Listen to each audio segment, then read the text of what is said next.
विश्वप्रकाशिमहिमानममानमेकम् ओमक्षराद्यखिलवाङ्मयहेतुभूतं यं शङ्करं सुगतमीशमनीशमाहु अरहन्तमूर्जितमहं तमहं नमामि। यह आचार्य योगींद्र देव द्वारा विरचित अमृताशीति नामक महान आध्यात्मिक ग्रंथ है। इसका 17वां छंद अपना चल रहा है। छंद पढ़ें, फिर जो चर्चा अपनी आगे चलना है वह चलाएंगे। वैरी ममाय महमस्य कृतोपकार इत्यादि दुख धन पावक पच्यमानं लोकं विलोक्य न मनागसि कंपसे त्वं कृन्दं कुरुष्ववत तादृश कूर्दसे किम्।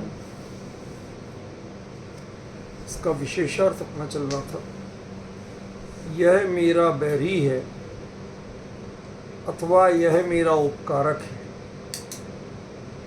ये दोनों एक शैली का कथन है जिसमें दूसरे को कर्ता मान के किया गया। यह मेरा बैरी है, इसमें भी बैर कौन कर रहा? सामने वाला। यह मेरा उपकारक है, इसमें भी उपकार कौन कर रहा? सामने वाला। तो जब पर को कर्ता मान के कहा जाएगा तो यही बात राग द्वेष की बात इस तरह से आएगी कि ये मेरा बैरी है, ये मेरा उपकारी है। ठीक है ना?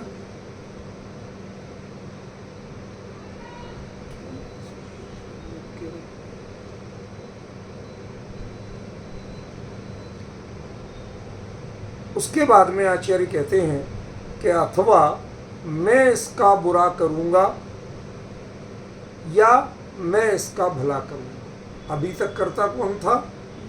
अन्य व्यक्ति करता था। अब मैं अन्य का कर्ता बन रहा हूं। राग द्वेष की प्रणतियों में दोनों ही पक्ष आते हैं। कभी हम दूसरे को कर्ता मानते हैं, कभी स्वयं को दूसरे का कर्ता मानते हैं। ठीक है ना? तो ये इसी का अर्थ है वैरी ममा है मैं मत्स्य कृतोपकार। उसका ही उन्होंने विस्तार किया कि यह मेरा वैरी है अथवा यह मेरा उपकारक है, यह पर का कर्तापना है, अथवा मैं इसका बुरा करूंगा या मैं इसका भला करूंगा, ये स्वयं का कर्तापना है। ठीक है? इत्यादि अज्ञानमय राग द्वेषादि रूप भाव। ध्यान दीजिए, इसमें दो बातें क्या है? अज्ञानमय भी कह रहे और राग द्वेषादि भाव भी कह रहे। अभिप्राय क्या है? ये उस समय जो लिखा वो बिल्कुल सही लिखा और सोच समझ के लिखा। पहले से चली आ रही है बात अज्ञान की। ठीक है ना? तो जो कुछ भी हमारे लिए जगत के पदार्थों में दिखाया जाता है वो कौन दिखाता है? अज्ञान दिखाता है। और उसको वैसा दिखाने का आदेश कौन देता है? चारित्र में। ठीक है? थोड़ा सा इस विषय को खुलासा करता हूँ ताकि समझ में आ सके। हमें समझना ही है इसलिए कर रहे हैं। देखो, अज्ञान को मोह का मंत्री कहा था ना 2 छंद पहले। ठीक है ना? तो अज्ञान यदि मोह का मंत्री है तो हमेशा ड्राफ्टिंग कौन करता है? मंत्री करता है। साइन कौन करता है? राजा करता है। तो हमारे दिमाग में ड्राफ्टिंग किसने की? अज्ञान। लेकिन अज्ञान ने जो ड्राफ्टिंग की वो किसके कहने से की? राजा के कहने से की। तो इसका मतलब है एक और तो चारित्र मोह हमारे मन में आतंक पैदा कर रहा, देखो भैया कुछ हो जाए, और ऊपर से उसके पक्ष में बोलने वाला कौन आ गया? अज्ञान। अज्ञान माने हमारे क्षोभसम ज्ञान से पहले ही तो हमें दिखता सीमित है। पवन जी क्या कहा? पहली कमी तो क्या है कि हमें दिखता ही सीमित है, जानने में ही बहुत सीमित आता है। भाई स्थूल पुद्गल की असमान जाति विभाव व्यंजन पर्याय के अलावा आप क्या जानते हो ये बताओ। दावा करो। गंध सुगंध नाम की पर्याय को जानते हो? नहीं। नहीं बताओ कैसी होती है, कौन सा रंग होता है उसका, क्या आकार होता है उसका। तो नाक में पता चलता है पर जानते क्या हो, समझ गया ना। तो जो स्थूल हमें पुद्गल की पर्यायें भी जानने में आती हैं, खरेखर हम उनके भी प्रॉपर जानने वाले नहीं, उनमें भी आधा अधूरा ही जानते हैं हम। आप दावा नहीं कर सकते कि ये चीज हम प्रॉपर जानते हैं, समझ गया। हमारे 5 अरूपी द्रव्यों के बारे में तो जानते ही, ठीक है। 5 के बारे में जानते नहीं, आपके पास बस ही लगभग 16% रह गए। 6 में से 5 नहीं जानते, 84% गया, 16% मुश्किल से रह गया। अब जो रह गया उसमें से भी अधिकांश शब्द आपको दिखता नहीं, गंध आपको दिखती नहीं, जो वर्ण आपको दिखता है उसके भी आप एक्सपर्ट नहीं हो। ना मानो तो भाभी जी के साथ चले जाना जरा ब्लाउज की मैचिंग कराने, वहां हरे रंग के ही 100 सेट दिखेंगे, आप सबको हरा कहोगे। अब वो दुकानदार बोलते हैं पैरेट ग्रीन है, फला ग्रीन है, सी ग्रीन है, दिमाग का दही हो जाए। पूरे के कलर का नाम तो दुकानदार को भी पता नहीं है कि 100 तरह का ग्रीन कौन सा होता है, तो आपको तो क्या पता होगा। फिर क्या कहते हैं, कपड़ा ले लिया, साड़ी ले ली, हाँ ये मिल रहा है, ये नहीं मिल रहा, उसमें भी बड़े गड़बड़ होता है। क्यों? क्या इकट्ठी साड़ी उसका कलर कुछ और हो जाता है, कई परतों के दिखते ना। फिर हम क्या करते हैं, एक परत के नीचे देखते हैं कि ये कपड़ा मैच कर रहा है कलर या नहीं कर रहा है। बड़ी बड़ी समस्या। अरे तुझे आंख से नहीं दिख रहा, तेरी मिला के देखेंगे तब दिखेगा, तब अकल काम करेगी, उसके पहले नहीं करेगी। मतलब असली बात तो ये है कि तेरे पास ज्ञान प्रॉपर है ही नहीं, जो है वो अज्ञान ही। अज्ञान माने ईशत ज्ञान, नाम मात्र का ज्ञान। परफेक्ट ज्ञान तो उसका निर्णय करेगा, प्रत्यक्ष जानेगा। पहले तो आत्मा प्रत्यक्ष नहीं जानता है, इनको इंद्रिय और मन से जानता है, मति श्रुत ज्ञान से जानता है। ये अपने आप में परापेक्षी है, निमित्ताधीन है, समझ गया।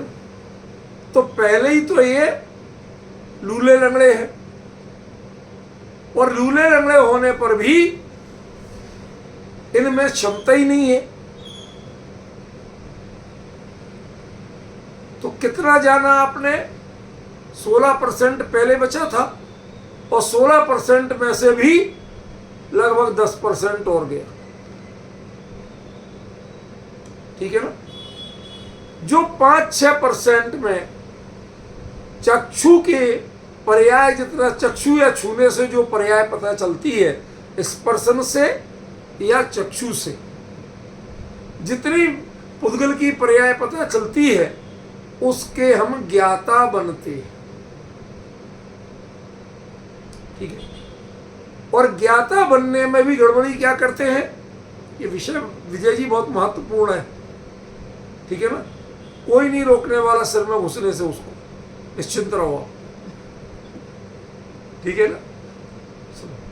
नहीं, आपके पास तो रोकने का उपकरण ही नहीं है, और लोगों के पास तो थोड़ा जंगल होता है, इसलिए आपको तो डायरेक्ट कैच होगा, ठीक है ना। सुनो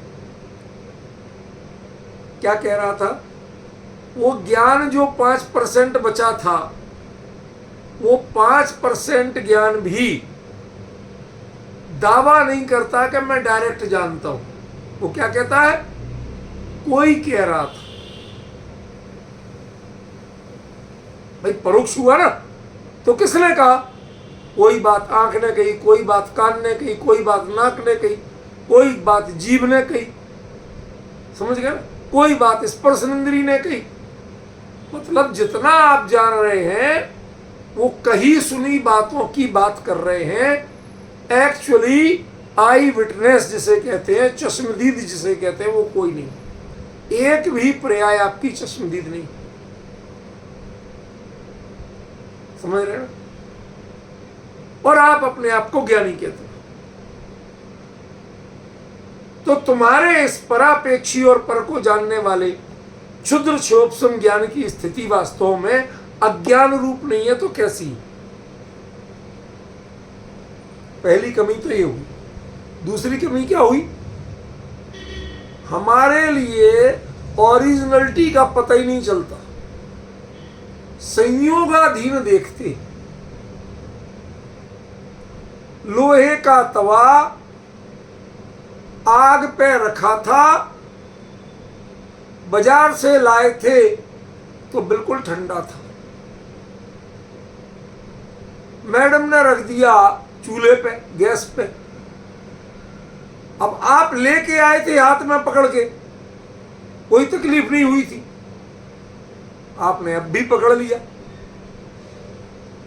हरे राम, ये तो जल रहा है, पूरा हाथ जला दिया। क्यों भाई साहब, क्या हुआ? जो आपका ज्ञान था थोड़ी देर पहले जान रहा था ठंडा है, और ठंडा जान के उसे पकड़ लिया तो अब कह रहे हाय राम ये तो आग हो रहा है। अब बताओ वो आग है कि तवा है? मतलब असली बात यह है कि आप अब धीरे धीरे ये कहते हो कि छू के देखो, चख के देखो, सुन के देखो, ज्ञान से देखो, जानो देखो, ये नहीं कहते।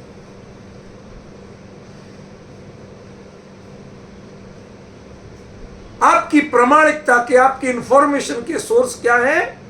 ये इंद्रियों का इनपुट। जैसे लोग जासूसों से इनपुट लेते हैं, पूछते हैं भाई वहां कैसा चल रहा है, कोई आने जाने वाला तो नहीं है। समझ गया? अब जासूस ने सही दे दिया तो सही इनपुट हो गया, और उसने उल्टा बता दिया तो मारे गए। उसने कह दिया कोई नहीं आ रहा आतंकवादी, और वहां घुसा है, उन्होंने दे दनादन मार दी। तो आपके लिए जब दूसरों के इनपुट पे जीवित रहना है और ज्ञानी खुद को कहलाना है, समस्या समझ में आ रही? इसलिए कहा कि जो ये अज्ञानमय राग द्वेष आदि भाव, जो राग द्वेष के परिणाम हैं, इनका उत्पादक कौन है? असल में चारित्र मोह उत्पादक है कि अज्ञान उत्पादक है? वो अज्ञान मानता है मैं आंख से देखता हूं, मैं कान से सुनता हूं, मैं जीभ से चखता हूं। अरे ज्ञान को किसी एक जगह केंद्रित कर सकते हो क्या आप?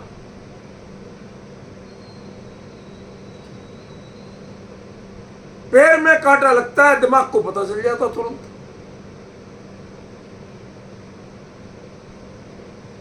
चलता कि नहीं चलता? अब हम कहें कि पैर को ही पता चलना चाहिए, पैर को लगा है तो दिमाग को तो लगा ही नहीं कांटा, और जब कांटा लगे ही नहीं दिमाग को तो दिमाग को परेशानी क्यों हो रही? वो ऐतराज क्यों कर रहा है? प्रश्न समझ में आ रहा है कि नहीं आ रहा? ये है अज्ञान। पेट में तकलीफ किसी और को हुई और रो कोई और रहा। क्या? कांटा चुभा पैर में और रो आंखें रही। आंखों को चुभा नहीं, गले में चुभा नहीं, वो चिल्ला चिल्ला के रो रहा, आंखें आंसू बहा बहा के रो रही। अरे इससे ज्यादा अज्ञान के कितने प्रारूप देखोगे आप? आपका जितना राग द्वेष मोह रूप प्रवृत्ति है, इस सब का जनक असल में वो अज्ञान भाव है जो स्वयं में लूला लंगड़ा है। क्षोभसम ज्ञान स्वयं में लूला लंगड़ा है। और दूसरी कमी कि वो खुद कुछ भी नहीं जानता, वो दूसरों के इनपुट से स्वयं को ज्ञानी कहता। जैसे देश का कोई गुप्तचर विभाग का प्रमुख हो तो वो हर कहीं खुद तो जाता नहीं, वो तो ऑफिस में बैठा। अब उसके पास फोन आता है, मैसेज आता है, सर यहां ऐसा हो रहा है। तो वो क्या कहता है, जाओ तुरंत ऐसा काम करो। कि क्यों महाराज, मैं बता रहा हूं ना, मैं सब खबर रखता हूं। अब वो पहुंच गए वहां। अब जानबूझ के उसके थ्रू गलत खबर भिजवाई थी, क्योंकि ये सैनिक यहां से हटके वहां नहीं जाएंगे तो यहां से आतंकवादी घुसेंगे कहां से। तो जो अभी ज्ञानी बन रहा था अपने आप को कि मैं सब खबर रखता हूं, और जब पता चला वहां सैनिक गए, पूरी सेना की टुकड़ी, वहां तो कुछ नहीं था, और जहां से हटके गए वहां से आतंकवादी आके काम कर गए। तो अब दोस्त किसको कहेगा कि मैं सब खबर रखता हूं? वो बदमाश था, उसने झूठी खबर दी। अंतर पड़ा कि नहीं पड़ा? आपके मन के अनुकूल नहीं हुआ तो बदमाश कौन थी? इंद्री थी, उनने हमें गलत खबर दी। अरे तुम इंद्रियों के भरोसे चलते ही क्यों हो? इंद्री में ज्ञान है कब? पर तुमने उसको ही अपना जानकारी का स्रोत माना, सोर्स माना। ये तुम्हारा अज्ञान है। वस्तु को वस्तुपने जानना नहीं, वस्तु को इंद्रियों के कहे जानना। एक इंद्री कहती है कि तवा गर्म हो तो बहुत बुरी बात है, हाथ जल जाता है। दूसरी इंद्री कहती है कि तवा अच्छा गर्म होना चाहिए, रोटी जब ही तो सिकेगी, तभी तो स्वाद आएगा, कच्चा आटा थोड़ी खाएंगे।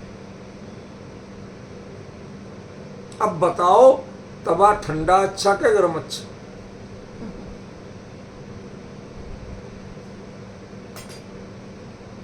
ये इंद्रियों की लड़ाई में ज्ञान अपने आप को बावड़ा कर रहा है, क्योंकि तू अपनी अकल से काम नहीं लेता है, तू इंद्रियों के इनपुट से काम लेता है, उनकी डिमांड से काम लेता है। अंतर समझ रहे हो भाई साहब? इसलिए यहां बात जरा गंभीरता की है। अज्ञानमय राग द्वेष आदि, ये हम जितने अकल लगाते हैं, जितना ज्ञान का क्षोभसम मिलता है, ज्यों ज्यों बढ़ता है, त्यों त्यों हम इससे 99% गलत इनपुट ही लेते हैं। क्यों? क्योंकि इंद्रियों में अकल है ही कहां जिनसे तुम पढ़ के विद्वान बन रहे। कंप्यूटर से पढ़ते हैं कि नहीं पढ़ते आजकल के बच्चे? इससे पूछो कि तुझे अकल है? बेअकल चीज से पढ़ रहे, बेअकल से, जिसमें ज्ञान नहीं है उससे ज्ञान ले रहे। अरे उसमें उतना ही है जितना तुमने फीड किया। समझ गए? ये बड़ा घाटे का सौदा है। आजकल हम बैंक में पैसा रखते हैं, वो 2-2.5% इंटरेस्ट देते हैं, साल भर में 2.5 रुपए, 100 रुपए पे साल भर में 2.5 रुपए, और उसमें से भी 10% इनकम टैक्स काट लेते हैं स्टैंडर्ड डिडक्शन के नाम पे। तो 2.5 रुपए में 25 पैसे ये गए, अब बचे 2.25 रुपए, और साल भर में महंगाई बढ़ी 30%। तो कितना घाटा हुआ? लगभग 28.25% का घाटा है, 27.5%। अब आपने बैंक में पैसा आपका सुरक्षित है कि नहीं?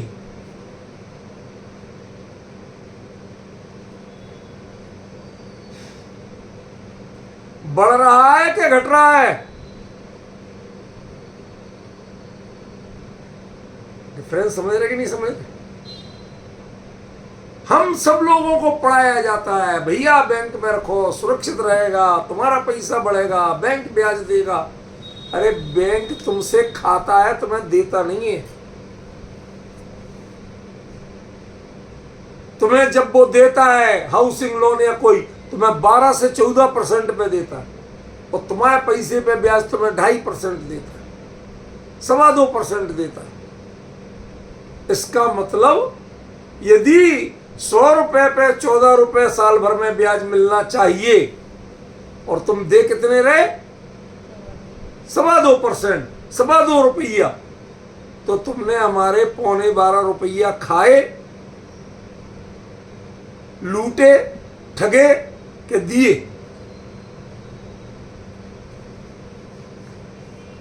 पौने 12 रुपया लूटने के बाद बैंक हमें जताता है, देखो हमने तुम्हें 2.25 रुपए ब्याज दिया, तुम्हारी कमाई करा दी। ऐसे ही हमारा क्षोभ ज्ञान जो है, ये इंद्रियों के बैंक में अपने आप को डिपॉजिट करता है। वो जितनी देती है इनपुट, उस पे ये इतराता है कि मैं ज्ञानी हूं, और उसके बाद जैसा वो इनपुट देती है उसी बात पे एक इंद्री कहती है बहुत अच्छा, दूसरी इंद्री कहती है बहुत बुरा। रसना इंद्री कहती गर्म तवा बहुत अच्छा, स्पर्श इंद्री कहती बहुत बुरा। अब इनकी लड़ाई में क्या होता है शुरू? रसना कह रही है कि बहुत अच्छा राग, वो कह रही है बहुत बुरा, हटाओ इसे। द्वेष, अज्ञानमय भावों से राग द्वेष का जन्म होता है। बिना जाने राग द्वेष नहीं करते हो भाई साहब आप, जिसमें ज्ञान नहीं वो राग द्वेष नहीं करता। तो ज्ञान तो है, लेकिन उस ज्ञान को अज्ञान क्यों कहा? इस कारण से कहा, आपको बहकाया जाता है बैंक में पैसा बढ़ेगा, ब्याज मिलेगा। असल में तुम्हारी जमा पूंजी टूटती है, ब्याज नहीं मिलता। समझ गए? ऐसे ही इंद्रियों के अधीन जो ज्ञान की प्रवृत्ति है, तो जो रहा सहा तुम्हारा क्षोभसम था वो भी टूटता है, बर्बाद होता है, वो पूरा काम नहीं करता। इसलिए बेहतर है तुम इंद्रियों से इनपुट लेने की जगह कम से कम अपने चिंतन से इनपुट लो, उतना तो बचा रहेगा, जितना था उतना तो बचा रहेगा। केवल ज्ञानी नहीं हो जाओगे, लेकिन वस्तु स्वरूप का विचार करने की जो क्षमता है, जितनी जानकारी मिलेगी, जितना क्षोभ से तुम्हें समझ में आएगा, उतना तो आएगा ना। समो शरण में गए, आपके पास तो क्षोभ ज्ञान नहीं है। भगवान कितनी बातें होता रहे आप नहीं पकड़ सकते, लेकिन आप अपने उपयोग से जानना चाहते हो, कान से नहीं। तो उपयोग में जो प्रश्न स्थित है उसका उत्तर मिल जाता है। सबके उत्तर तुम्हें पता नहीं चलते हैं, लेकिन अपना तो मिल जाता है ना। इसलिए ज्ञान को चिंतन में लगाओ, ज्ञानियों के निर्देश पे लगाओ। ज्ञान को चारित्र मोह के इशारे पे चलाओगे तो क्या होगा? ज्ञान अज्ञान रूप कहलाएगा और राग द्वेष को पैदा करेगा, वो ज्ञान को उत्पन्न नहीं करेगा।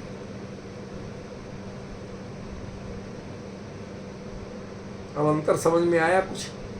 इतनी देर की मेहनत के बाद जो एक शब्द पढ़ा था कि अज्ञानमय राग द्वेष आदि रूप, इतनी देर में मैंने खाली इतना बताया। ठीक है ना? तो अज्ञानमय राग द्वेषादि रूप भाव भयंकर अग्नि के समान, दावानल के समान। ये भयंकर अग्नि शब्द में भयंकर शब्द क्यों जोड़ दिया? भय तो उत्पन्न हो, जब व्यक्ति भयभीत हो जाता है तो उसका रहा सहा ज्ञान भी काम करना बंद कर देता है। मैं आपको बता दूं, देश में दो तरह के आरक्षी बल होते हैं, एक इंटरनल और एक एक्सटर्नल डिफेंस के लिए। इंटरनल डिफेंस की सुरक्षा के लिए कौन होते हैं? पुलिस वाले। ये आवाज तो जो करेंगे सो करेंगे, उससे ज्यादा ये गाली गलौज का प्रयोग करते हैं आपको डराने का। कानून की जो धाराएं नहीं लिखती होंगी, अरे तुम लंबे जाओगे, सेठ बहुत बुरी तरह फंसोगे, तो 2-4 माह में इनकी इधर उधर की सुनाई और तुम्हारे लिए दिमाग पे डिमोरलाइज किया। अब आप चुपचाप उनको जो मांगे, देख तुझे मैं बचा सकता हूं, इतने देना पड़ेगा। अब आप सोचते ही नहीं हो कि संविधान के अनुसार ये धारा जो मैंने काम किया उस पे ये धारा लगती कि नहीं लगती। कोई नहीं सोचता, उनके दबाव में आ जाते। 4 दी गाली और उल्टी सीधी धाराओं का डर दिखाया, क्योंकि आपको पता नहीं था। एक आरक्षी बल ऐसे हैं, और दूसरे कौन से हैं? जो सैनिक होते हैं, वो सामने वाले को जब हमला करने जाते हैं तो पूर्व उनमें आगे की पंक्ति में उनको रखा जाता है जिनकी गले की आवाज बहुत तेज हो, और वो जोर से चिल्लाते हुए जाते। वो जोर से चिल्लाते हैं तो सामने वाला सोचता पता नहीं कितने, वो तो बंकर में छुपा है, कितने आ रहे हैं, इतनी जोर की आवाज आ रही है। और वो जो नारा लगा रहे हैं, अब उनका नारा कहीं ज्यादा ताकतवर तो नहीं है, मेरा नारा कमजोर तो नहीं। वो डिमोरलाइज हो जाते हैं, उनका हौसला टूट जाता है, कब्जा कर लेते। तो वो एक क्या कह रहे हैं? भयंकर अग्नि के समान। पहले भयंकर होना चाहिए, जलाने वाली बाद में हो, पहले भय पैदा करने वाली। भय पैदा होगा तो आपका दिमाग ही काम नहीं करेगा, विवेक काम नहीं करेगा, तब जलोगे। वरना कितनी ही कैसी आग हो, रास्ता सबके निकलते। जो शतरंज का खेल होता ना, इनमें बाजियां लोग रट रट के जाते हैं। अब तो तुम बच ही नहीं सकते, और अगला ग्रैंड मास्टर उससे बचा के अपने को बचाता है और दूसरे को मार देता है। वही तो ग्रैंड मास्टर बनता है। हर अगला ग्रैंड मास्टर पिछली चाल का तोड़ निकालता है। इसका मतलब तोड़ था, तुम्हें समझ में नहीं आ रहा था ये बात। संसार में बड़ी से बड़ी विषम स्थिति का तोड़ है, उससे बचने का रास्ता है। लेकिन कमी क्या होती? आग उतनी भयंकर नहीं होती है जितनी भयंकरता भयंकर होती है। हम डर जाते हैं, वो ज्यादा खतरा, उससे हमारा विवेक कुंठित हो जाता है। अब वो आराम से, ये जो शेर है ना, शेर दहाड़ता है, दांत दिखाएगा, पंजे दिखाएगा, खून नाखून निकालेगा। वो आपको साइकोलॉजिकली पजल्ड करता है। भयंकर से भयंकर शेर को आप कुछ नहीं, एक जरा सी सावधानी से, जंगल के लोग यही करते हैं, कुछ नहीं करना, उसकी नाक पे एक मुक्का मारना, वो संभल नहीं पाए, और आप उसका आइडिया प्रॉपर रखो कि ये क्या एक्शन करे, उसके पहले मैं कर दूं। एक जोरदार मुक्का मारो, जितनी ताकत है आप में, शेर बच के भागता नहीं। किसने पहला प्रहार किया? कि जिसका विवेक जागृत रहा उसने पहला प्रहार किया। वो उसने डराया, आपका विवेक कुंठित हो गया, वो आपको खा गया। उसने डराया, आप डरे नहीं, विवेक जागृत रखा और एक लगाया। उस जैसे ना आपके पास नाखून थे, ना उस जैसे कैनाइन टीथ थे, क्यों, ना उतना भारी वजन था, उसके बावजूद एक जरा सी मुट्ठी से उतने से। तो हमारे लिए ये समझना पड़ेगा। अफ्रीका के जंगल के जो आदिवासी होते हैं, शेर उनको देख के डर के भागते। क्यों? वो पट्टे जब भी मौका मिलता उनकी नाक पे जोर से मारते हैं, कभी उंगली लेके आंख में घुसेड़ देते। कुछ दो चार निहत्थे थे, उनके पास कुछ पेटेंट लड़ने के तरीके हैं, वो शेर को देख के डरते नहीं है, उनको देख के शेर डरता है। ज्ञानियों को देख के चारित्र मोहिनी कर्म डरता है। वो कहता है उदय में तो आ गए, अब कैसे निकले साइड से, जाए कहां, ये तो बड़ा जबर है, ये डरता ही नहीं। इसलिए आग बड़ी चीज नहीं है, भय बड़ी चीज। इसलिए क्या कहा, भयंकर अग्नि के समान जब भय होगा तो दुखी ही होगा जी। अब हम अमर भय न मरेंगे, विनाशीक पुद्गल की काया। आइए, इसको कौन डरा सकता? जिसने देह को अपना नहीं माना, जिसने संयोग को अपना नहीं माना, अज्ञान ने बहुत समझाया, लेकिन हम बहके ही नहीं, बहके ही नहीं, डरे ही नहीं, अकल से काम लिया और आराम से चले आए। समझे? ये कह रहे हैं आचार्य देव। ये उसके अर्थ में मैंने कहा कि वह भयंकर अग्नि के समान अत्यंत दुखदाई है, उसमें अग्नि जितनी दुखदाई है उससे कई गुना भय दुखदाई।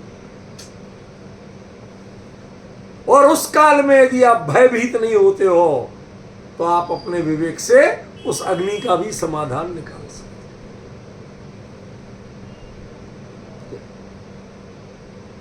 आप लोगों के यहाँ, आप दिल्ली में तो बंद हो गए तकरीबन, सिलेंडर होते थे पहले गैस के। अब गैस के सिलेंडर में आग लग जाए, लपटें निकल गई,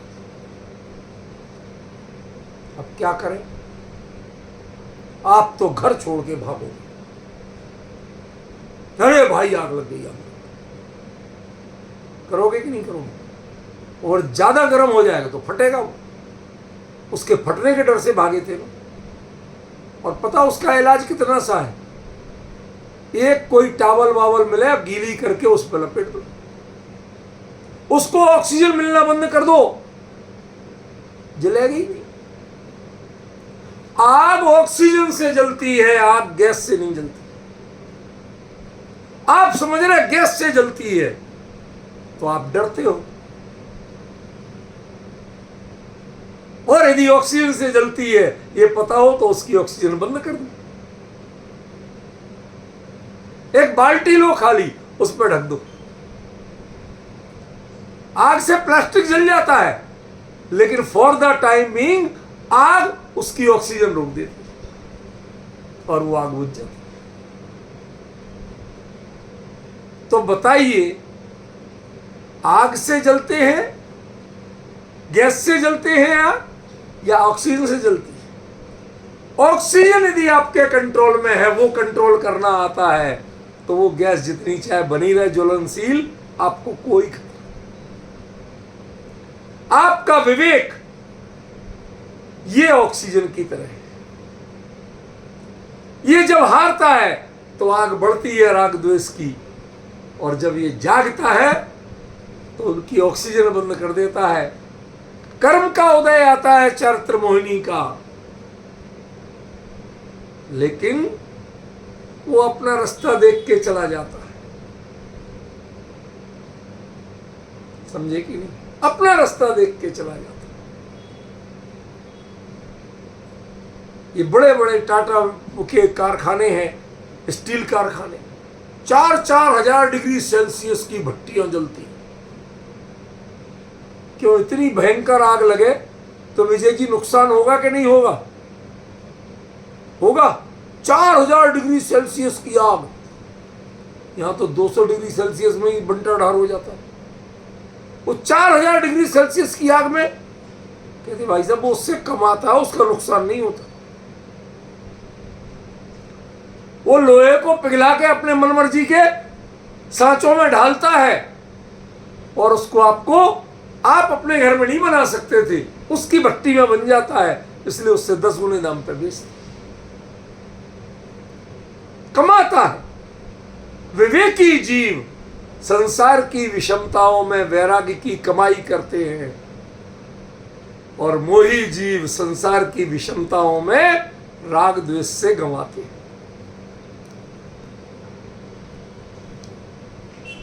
बताइए विजय जी क्या उत्तर मिला? विवेकी जीव उन्हीं विपरीत परिस्थितियों में,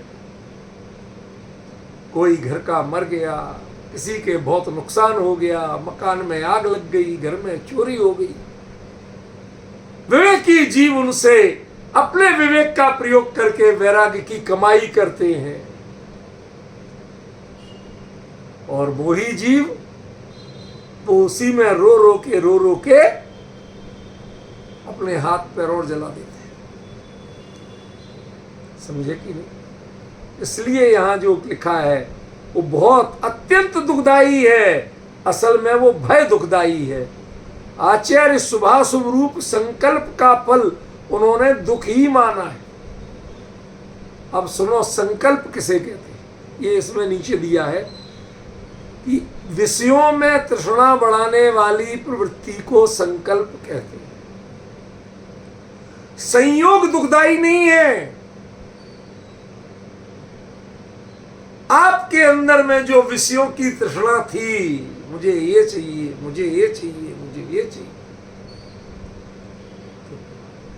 महाराज जी के लिए भोजन 15 मिनट में बन जाए, सादा बनना, कुछ करने ही नहीं, हल्दी मसाले भी नहीं चाहिए, उबली हुई जरा सी दाल है, सादा आटे की रोटी बनाओ। क्यों? क्योंकि उनके मन में विषयों की तृष्णा नहीं है। जब आपके लिए भोजन विषयों की तृष्णा बढ़ाता है, कभी आपको दाल बाटी चाहिए, कभी मीठा भात चाहिए, कभी हलवा चाहिए, कभी खीर चाहिए, फिर कहते हैं एक दिन बहुत दिनों से पकोड़े नहीं खाए। क्यों पवन जी? कि राजस्थान में तो बिना मंगोड़ों के तो खाने ही नहीं होता। ये विषयों की तृष्णा बढ़ाते हैं, उसका नाम संकल्प है। ये दुख का कारण संकल्प है, दुख का कारण वो पदार्थ नहीं है।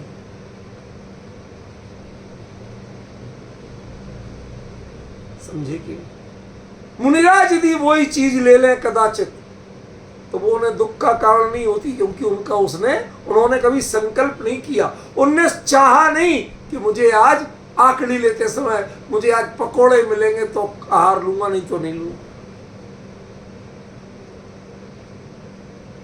ये नहीं किया उन्होंने। कोई मन से दे रहा होगा तो लूंगा, नहीं तो नहीं लूंगा, ये बात अलग है। वो तो उसको टालना चाहते। ऐसे कपड़े पहने होगी तो लूंगा, नहीं तो नहीं लूंगा। साहब तुम्हारे मुनि धर्म में निषेध है, चंदना के जैसे कपड़े थे, था निषेध के नहीं? आधे अधूरे कपड़े, ऐसी स्त्री को देखना पाप, और तुम उससे आखिरी ले रहे कि ऐसी मिलेगी तो आहार लूंगा। बताइए,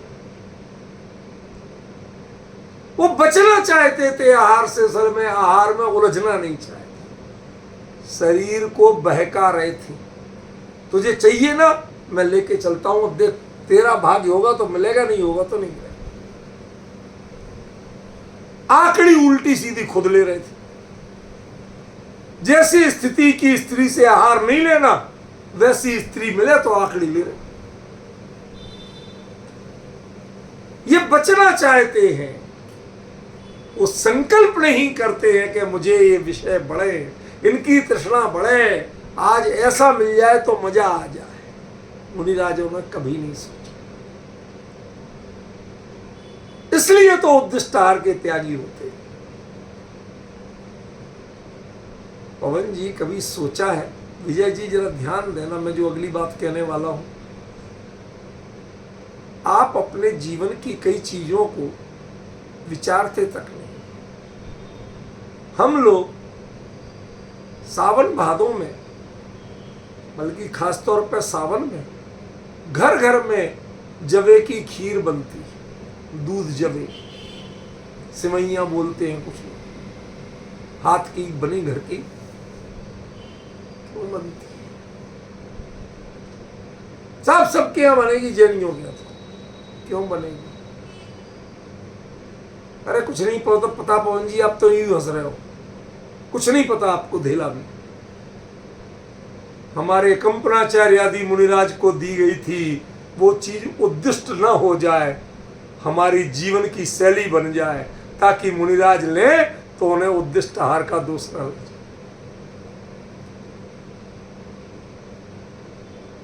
घर घर में बन रही है, हर कोई चाव से खा रहा है। एक बार मौका पड़ गया था मुनिराज के लिए देने का, हर घर में बने, क्योंकि जब हमारी जीवन शैली में आ जाएगी तो फिर उद्दिष्ट आहार कहां रह जाएगा?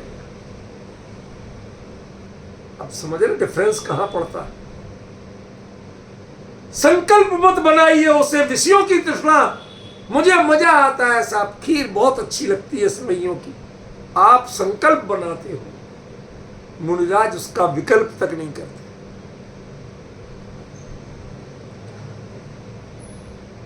उसका विचार तक नहीं करते हैं। जिनसे संकल्प बनता है ऐसे का विकल्प भी नहीं करते। डिफरेंस ख्याल में आ रहा? देखो क्या लिखा आचार्य ने शुभाशुभ रूप का देखो, दोनों शुभ के संकल्प को भी बुरा कहा और अशुभ के संकल्प को भी बुरा कहा। हमें विधान पूजन आयोजन करना है, क्यों? अच्छा क्या बुरा? साहब ये तो बढ़िया बात है। शिविर लगाना है, अच्छा की बुरा? ये बहुत बढ़िया बात है। सिद्ध चक्र विधान करना है, अच्छा की बुरा? अच्छी बात है, हम इसको तो गलत कह नहीं सकते। अब एक सज्जन के हमारे मोक्षु भाई थे, उन्होंने सिद्ध चक्र का विधान पाठ रखा, मुझे कहा भाई साहब आप भी आ जाओ, थोड़ी देर, 2 दिन ही छुट्टी है आपको, 2 ही दिन के लिए आ जाओ, कुछ तो इसका मर्म बता दोगे। भैया मैं चला गया तो बात में पता चला नहीं भाई साहब की बार कैसे इतना बड़ा विचार कर लिया। बस भाई साहब कई दिनों से कई तरह की परेशानियां चल रही थी, फिर किसी ने सुझाया, अब विजय जी कर रहे हैं, बुद्धि पे पत्थर पड़ गया। अरे तूने तो संकल्प बना लिया,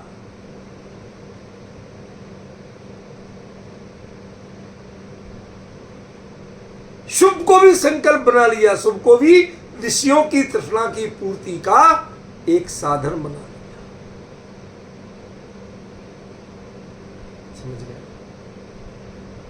शुभ भी संकल्प है और अशुभ भी संकल्प है, यदि उनसे विषयों की तृष्णा पूर्ति करना चाहते हो।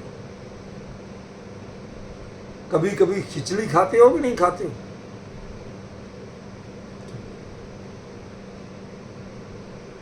घी नहीं कुछ नहीं, सादा खिचड़ी लेना, अकेला दलिया लेना, रूखा फलका लेना। कभी कभी ठीक ठाक काम भी करते हो, लेकिन करते काय के लिए हो?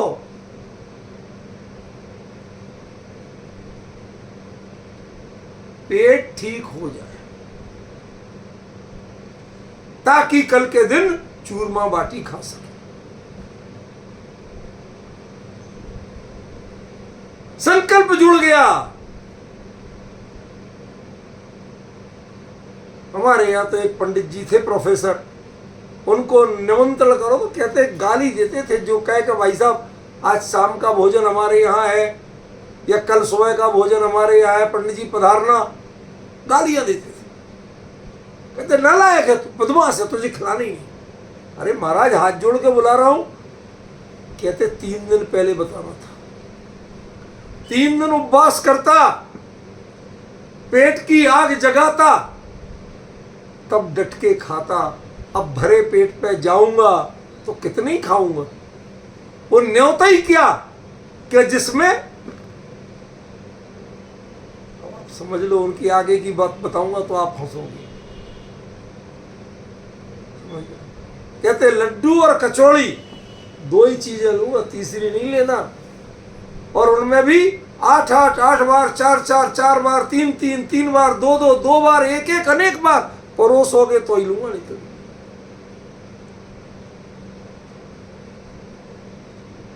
अब समझो कि वो 3 दिन का उपवास कितना उपवास था। किसके समीप वास था? भोगों की तृष्णा के समीप वास कर रहे थे।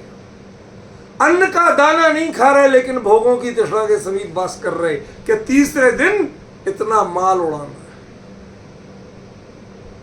इसलिए शुभ के धोखे में मत रहना। शुभ से मिलने वाला जो भी विषय भोग का संयोग है, यदि वह तुम्हें इष्ट है तो शुभ कार्य भी तुम्हें संकल्प है, अशुभ तो संकल्प है ही, शुभ भी संकल्प। डट के माल खाना तो बुरा है ही, और डट के माल खाने के लिए 2 दिन भूखे रहना भी बुरा है। शुभाशुभ रूप संकल्प का फल तो दुख माना ही है, साथ ही संकल्प मात्र को तुमने प्रोसेस नहीं की, मन में खाली किया कि मुझे ये चाहिए, तो उसको भी संकल्प ही कहा है। और दुख रूप आगम में विषयों की तृष्णा बढ़ाने वाली प्रवृत्ति को संकल्प कहा। कहा है? आदि पुराण और पद्म पुराण में ये 2 छंद आते हैं, जिनमें कहा विषयों की तृष्णा बढ़ाने वाली जो प्रवृत्ति है, हमारी हरकत है, हमारी सोच है, हमारा एक्शन प्लान है, कि जिसमें अभी तो हम दिखते हैं बड़े भले, लेकिन बहुत से लोग कहते हैं भाई साहब 10 दिन व्रत क्यों करते हो?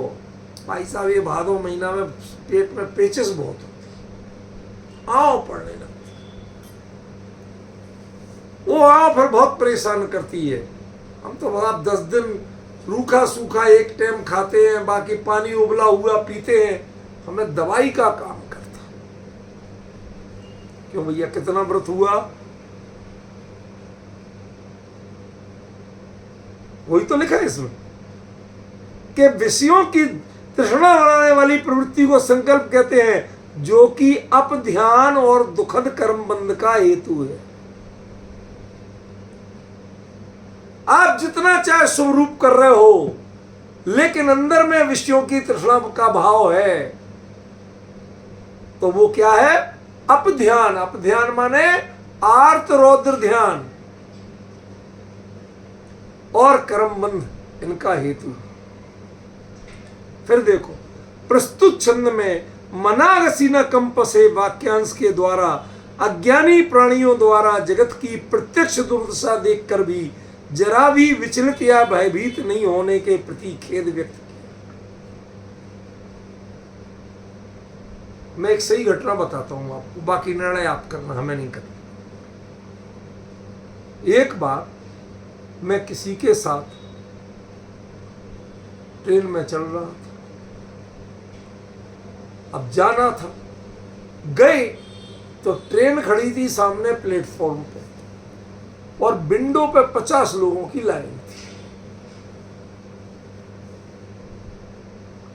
अब टिकट के लिए रहते तो 2 मिनट के लिए ट्रेन रुकती है, तो वो तो चली जाती, और ट्रेन पकड़ना थी। तो हमारे साथ के व्यक्ति ने कहा चलो। अरे भाई साहब, बिना टिकट चलना पाप होता है, अपराध होता है। अरे तुम चलो तो हम सब कर दें। वहां गए, कहते जितने में टिकट आती उससे सस्ते में कर दे। अरे भाई साहब, ऐसा कैसे हो जाएगा? गए। अब वो जानते थे कि सबके बीच में मत बोलना। बाबूजी नमस्कार। नमस्कार बाबूजी, कहाँ रखना सामान आपका? कोड बर्ड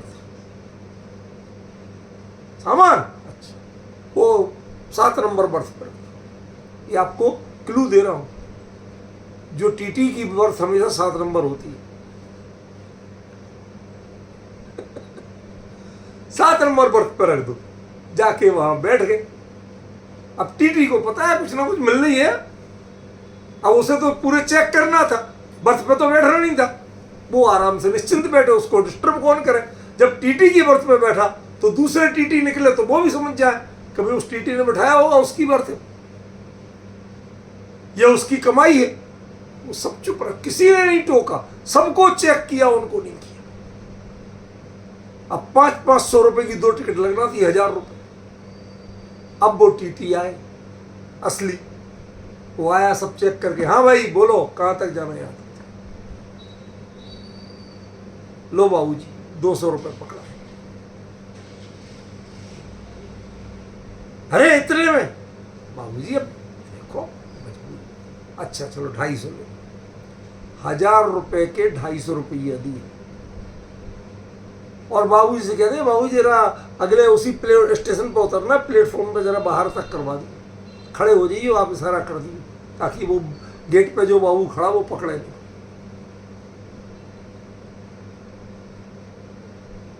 अब समझ गए पूरी बात? पूरी बात समझ में आई? क्या लिखा है? मनागस, तुम अपराध करते हुए कांपते ही नहीं हो। कहते तुम बेवकूफ लोग हो, बेवकूफ लोग हो जो 500 रुपया की टिकट लेते हो। हम तो 125 रुपया टीटी को देख के आराम से जाते हैं, बिना रिजर्वेशन के रिजर्वेशन में और जाते हैं।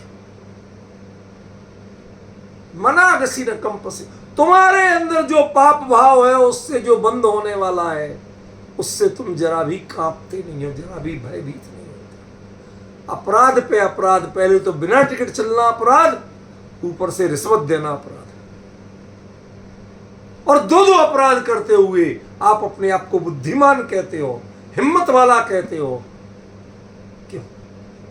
ये कह रहे हैं जरा भी विचलित नहीं होते, उसके जरा भी भयभीत नहीं होने के प्रति खेद व्यक्त किया है।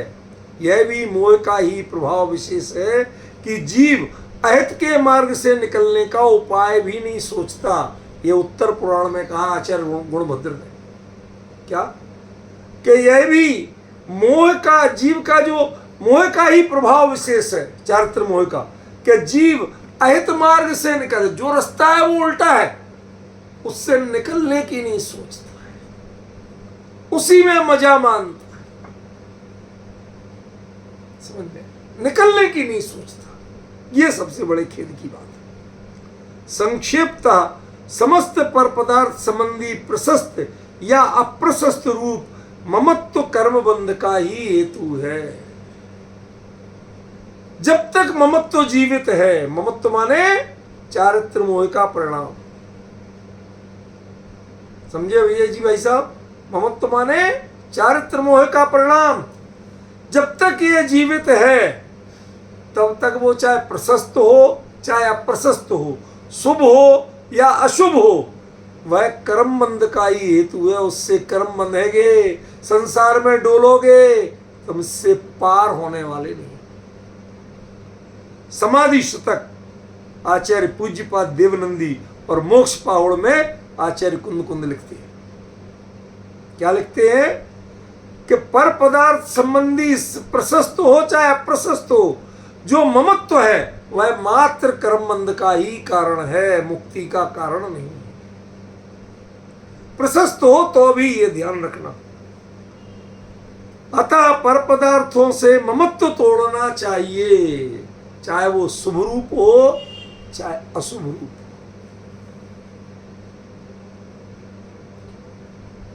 ये तो हमारी वेदी है, हमारे बाबा जी ने बनवाई थी। ये श्री जी हमारे बाबा जी ने विराजमान करवाए थे, इसलिए पूरे मंदिर में हमारी वेदी तो यही है। ऐसे कहने वाले लोग मिलेंगे कि नहीं मिलेंगे? हम कहीं जाते हैं, अरे साहब हमारे दादाजी ने ब्रजमन को, हमारे पिताजी ने भगवान यहाँ दिए थे, ये तो साहब हमने वो पीछे पड़ गए तो मैंने भी एक दिए थे। क्या हो रहा है, परिणामों की क्या गति हो रही है, जरा सोचो। पर पदार्थों से ममत्व तोड़ना चाहिए, शुभाशुभ संकल्प को दुख रूप समझकर उससे बचना चाहिए। देखो पद्मनंदी पंचविंशति, सुख स्वभावी आत्मा की निश्चल अनुभूति प्राप्त करने हेतु यत्न करना, ये अब समाधान देना शुरू किया। ये चारों तरफ चारित्र मोह के उदय की आग जल रही है, राग द्वेष की आग जल रही है, क्या करें।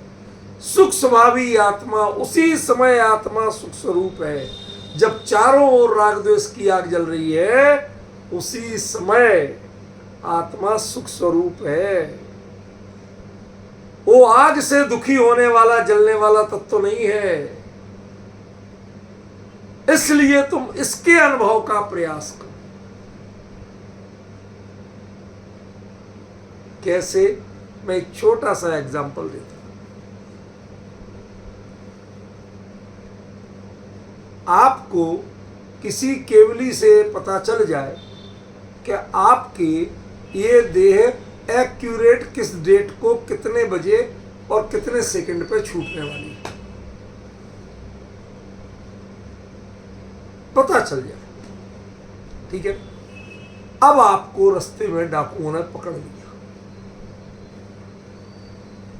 उन्होंने कहा इसको पेड़ से बांध दो, चारों ओर आग लगा दो, जान लेंगे इसकी। सोच, जरा ध्यान से सुनना। अब आपको केवली से पता था कि डेट भी वही है, समय भी आने ही वाला था। उन्होंने कहा हुजूर एक छोटी सी विनती। एक क्या कि साहब हम अपने भगवान का स्मरण करके जाप करके फिर मरना चाहते, भागा सब भागेंगे का, आप बांध दो पेड़ से, चारों ओर लकड़ियां भी लगा दो, मसाले भी तैयार रखो, बस हम आध घंटे तक थोड़ा जाप करना चाहिए। चल कोई बात नहीं, आध घंटे बाद जला देंगे इसे। किसे जलाया, किसे जलाया? क्योंकि 29वें मिनट में उसका देह परिवर्तन होने वाला था, केवली से जान के आया। और उस देह परिवर्तन के पहले वो 29 मिनट उसने सामयिक में लगा दिए थे। भाई साहब कितना दुख मिला होगा जलने का। वो सोच रहे कि हमने इसे जला के मार डाला, उनने पाप बांध लिया और उसे ना तो दुख हुआ ना जला, क्योंकि जलने वाली चीज जली, मैं कहां जला। डिफरेंस ख्याल में है? ज्ञानी और विवेकी जीव इस प्रकार अपने उन सुख स्वभावी आत्मा का आश्रय लेते हैं, वो संयोग की दृष्टि नहीं रखते। गजब बात कही। आचार्य आश्चर्य व्यक्त कर रहे हैं कि इतने दुख भोगने के बाद भी जीव शुभाशुभ भाव की उछल कूद में ही मग्न है। मंदिर में चमड़ डुलाने के लिए बहुत मजा आता है, उस दिन ज्यादा खुशी होती। आज तो भक्ति करेंगे भाई साहब, तो जो रोज पढ़ रहे थे वो भक्ति नहीं थी, तो उसमें मजा कम आया। अब जब नाच लिया तो ज्यादा मजा आया। कोई शादी में नाचते, एक बार मैं फंस गया विजय जी। मैं बनारस से दिल्ली आना था, पिताजी साहब साथ में थे, उनको लेके आना था। तो मजे की बात क्या हुई, पता चला कि ट्रेन आउटर तक आ गई। कोई बात, अब खड़े खड़े 5 घंटे बीत गए। जाके पूछा भैया स्टेशन मास्टर कुछ तो बता। कहते क्या करें भाई साहब, उनमें बिहारियों की बारात आ रही है, इंजन के आगे नच रहे हैं, जब वो नचना छोड़ेंगे तब तो ट्रेन आएगी। कूद रहे हैं। क्या कहा, उछल कूद में मग्न है, कोई शादी की उछल कूद में मग्न है, कोई ट्रेन घोड़े गधे के आगे उछल कूद में मग्न है, और कोई मंदिर में। इन उछल कूद नहीं छूटती है, स्वभाव में समाने की प्रणति किसी की नहीं बनती। समाधान वो था, ये समाधान नहीं है। देखो आखिरी बात, उसे अपनी दुर्दशा पर रोना चाहिए, वस्तुतः यहाँ आचार्य स्वयं की पीड़ा व्यक्त कर रहे हैं। कहा भी है, भाई भविजन तेरे दुख को देख के ज्ञानी की आंख पर। इसमें अभी जो मूल छंद में माल छुपा है उसकी चर्चा कल करके फिर परसों से अगला छंद चलेगा। आज समय